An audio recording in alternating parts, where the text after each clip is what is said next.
Yo, what's up guys? You got pokeaim here with a moveset video guide on how to use Hatterene in Pokemon Sword and Shield, or Hatterene, or however you guys actually want to pronounce it. But this Pokemon, pretty cool.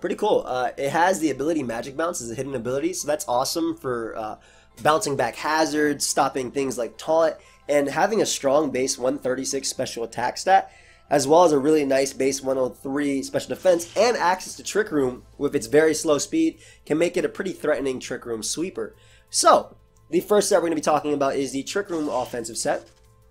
You're going to be wanting to run the Quiet Nature with 0 attack and 0 speed IVs, and Trick Room Psychic, Dazzling Gleam, and Mystical Fire is basically all you really need. Mystical Fire is awesome for being able to deal with steel types like Ferrothorn, which otherwise shrug off your Psychics and Dazzling Gleam. You could slash Dazzling Gleam for Janning Kiss if you want a little bit of recovery. The big thing about this Pokemon is that when it Dynamaxes or Gigantamaxes, whatever one you want to use, whenever it uses Psychic, it ends up getting the Psychic terrain, so that makes it that much more stronger. Its stab Psychic being able to come off from this base 136 special attack on top of the Psychic terrain boost is pretty crazy for Hatterene. A Life Orb is probably the best item. You want to be able to switch up your moves, but you want to be able to give them some extra oomph behind that as well. Now, again, I did mention you could use Draining Kiss over Dazzling Gleam. That will help you for a little bit of recovery. Considering this Pokemon has such low base HP and Draining Kiss recovers so much, it's decent, especially for Pokemon like Mandibuzz and Hydreigon, which are going to be taking so much from it anyway. Hydreigon obviously in that case dying, Mandibuzz taking over half easily from a Life Orb Hatterene's Fairy type attack. But again, this Pokemon really does benefit from Pokemon that can deal with Steel types as well. I actually like this plus Capparaja if you're using Trick Room, and I actually used it earlier. But I like this plus Capparaja because Capparaja has Heat Crash as well to threaten Pokemon like Ferrothorn. Like, you don't want to necessarily switch in too much to Ferrothorn, but the good thing is because you are 0 speed, IVs, and Gyro Ball, which is what Ferrothorn will be going for to threaten you, is dependent on speed.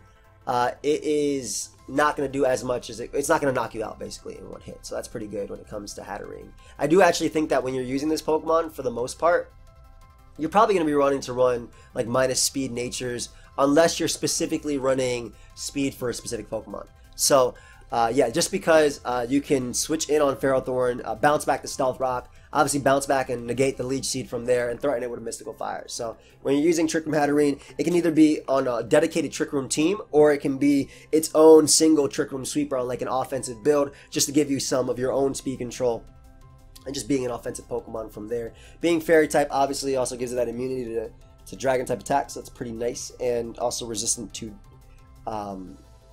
the opposing Psychic type attacks as well because you are part Psychic. So again, that's really, really nice. Dark type though is neutral because you are Psychic and Fairy, unfortunately. So you don't check Hydreigon as well as you could, but you are still a check, like I said. Next set we have is a physically defensive set, and this is taking advantage of the fact that this Pokemon has Calm Mind, and Draining Kiss does give it decent recovery. Now, this set has a lot of slashes, alright? The one I've used the most is Nuzzle, Draining Kiss, Calm Mind, and Mystical Fire. However, Nuzzle can be traded for Psychic, it can be traded for Psyshock, it can be swapped around for Stored Power. All those are completely fine. Psychic and Psyshock, obviously better. Psyshock is better for opposing Calm Mind Pokemon, whereas Psychic is just strong versus Toxapex, especially because they are running a physically defensive set at the moment. Stored Power can be better in the long run because it's dependent on all your boosts, but for more immediate damage, Psychic or Psyshock are better. Nuzzle again is just really good because you can beat so many Pokemon just by paralyzing them. That's the big thing. Like it becomes a support Pokemon for the team. You could also use Thunder Wave as well, but I like Nuzzle a little bit more because it just does a little bit of damage, but it also doesn't miss. Right? Obviously, you can't use it on Ground type Pokemon, and it won't paralyze. It won't paralyze Electric types either because Electric types can't be paralyzed. But being able to slow down even Pokemon like Mandibuzz or something that wants to come in on this, a Ferrothorn, for instance, stopping it from moving can be pretty cool.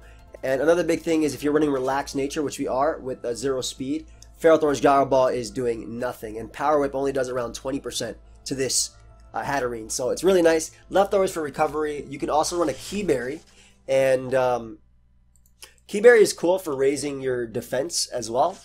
So you just up your defense even a little bit more for this Pokemon, allowing it to take you know, it already has max defense, right, which caps out at 317 at level 100 with a plus defense nature, but allowing it to take Ferrothorn's Gyro Ball a little bit better and making it a little bit tougher to calm down, to knock out, excuse me. I think that Draining Kiss is necessary, though. Not only is it your fairy stats, your way of hitting dark types like Hydreigon, Grimmsnarl, but also the recovery that comes from it, just because Draining Kiss does recover 75% of the damage dealt. So it's, again, crazy on a Pokemon only base 57 HP, getting so much back from that. And Mystical Fire is needed. You need Mystical Fire on this Pokemon. If you're running this Pokemon, I think you always need Mystical Fire. You need a way of touching Ferrothorn. You need a way of dealing with Steel types, especially if you're bouncing back their hazards. But again, just to go back on the options, Nuzzle can work depending on the team. Psychic, Psyshock, and Store Power are good too. Honestly, I think that Psychic is great just because, you know, you want to be able to hit Toxapex. You don't want it to haze you infinitely, but even then, you paralyze Toxapex. It's basically, y'all know how crazy it is when you paralyze a Pokemon that they cannot move at all. The last set we have here is a Choice Spec set, and I mean, with that base 136 special attack, you might as well dump a Choice Specs on this Pokemon. We're going to be running the Psychic, Dazzling Gleam, and Mystical Fire, so the returning moves from the other sets are coming back. And then the other move is potentially Giga Drain. Giga Drain can be cool for Pokemon like Gastrodon, Seismitoad, Rotom Wash, either knocking them out or dealing a lot in Rotom Wash's case. Rotom Wash might actually just die after rocks. And Healing Wish is also an option as well. So you can use this Pokemon to support your team. Funnily enough, Healing Wish is actually a pretty cool option on a more of a support. Not funnily enough, it isn't funny and then laugh. But you can actually use it on a Trick Room option as well if you want to run Leftovers over Life Orb, going back to Trick Room set. And Healing Wish would better support your other teammates as well. So I like on the Choice Spec set, I like Giga Drain specifically just because Gastrodon is running around a lot at the moment. I fought it a lot of the times when I was using Hatterene, and it can be very, very annoying, especially because they are specially defensive, so they shrug off moves like Psychic, and they can recover off the damage too.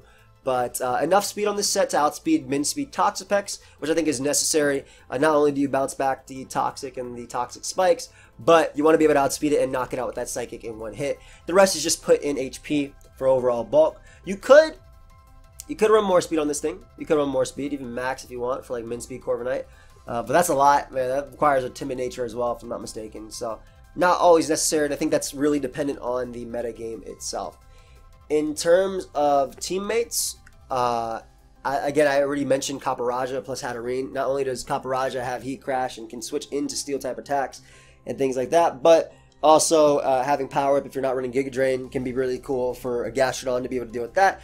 And when you Gigantamax your Caparajah, you can get up to Steel Stealth Rock, which can in turn help with hazard damage, which makes Hatterene hit even harder. Again, I really love Hatterene when you Dynamax it, but you don't necessarily have to do that. Gigantamaxing is fine too. I believe what it does is it confuses the opponent when you use a Fairy type attack. I really wish they gave this Pokemon Moonblast, seriously, and I think that in the next generation, if Hatterene does come back, they will.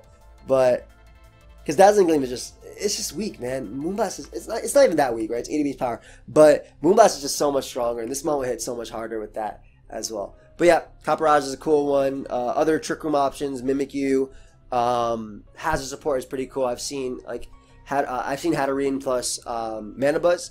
Manabuzz dealing with the Ghost type attacks coming out at Hatterene from like a Specs Dragapult, for instance, whereas Hatterene deals with the Dragon type attacks coming out at Manabuzz. Manabuzz is weak to them, but it doesn't always appreciate a Specs Draco. Obviously, Hatterene can take that as well. But Manabuzz being able to defog, U-Turn and Volt Switch Mons like Rotom Heat, Rotom Wash, Galarian Darmanitan are two cool Pokemon that you can use to bring this thing in. Basically, if you're using a Trick Room set, you don't have to use it on full Trick Room as I mentioned. You can use it with something like just straight up offense, and that would be your option versus maybe Sticky Web teams or something like that. I actually really like Hatterene as well, plus Choice Band Tyranitar.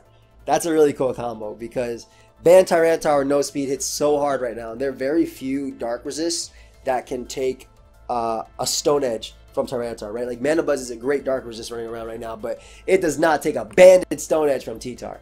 As far as checks and counters go, it's tough. It's definitely tough. But if you have something like a special defensive Gastrodon and your opponent, or you're not running a Giga Drain, or the Hatterene isn't running Giga Drain, special defensive Gastrodon can like Earthquake it down and recover off the damage if it's Life Orb. It can Dynamax alongside it to tank hits as well. I think that really good defensive cores too, with like Toxapex, Ferrothorn, Gastrodon, Manabuzz, can at least wear down Hatterene via Life Orb stall. but they do struggle with specs and good predictions. So that's a big thing when it comes to this Pokemon. But its lack of actual recovery, like Life Dew is not very good. It's pretty bad. It does have 90 base attack as well, and it does have cool options like Swords Dance, Play Rough, I believe too, and like Psycho Cut / Zen Headbutt, or just Psycho Cut. I don't think it has Zen Headbutt, but it has Psycho Cut. And I guess a Swords Dance option could work. It also even has Power Whip, but I feel like this Pokemon excels on the special side, right? That's probably what you're going to end up wanting to run with it. But yeah, I think that's all I have for you guys today. Thank you for watching. Hope you guys all enjoyed and learned something. I will see you guys later today where I use this Pokemon on a Trick Room team. And then tomorrow I'll see you guys again with another moveset video guide. So if you guys did enjoy or learn something, feel free to leave a like and subscribe. I'll see you guys next time. Goodbye, my friends.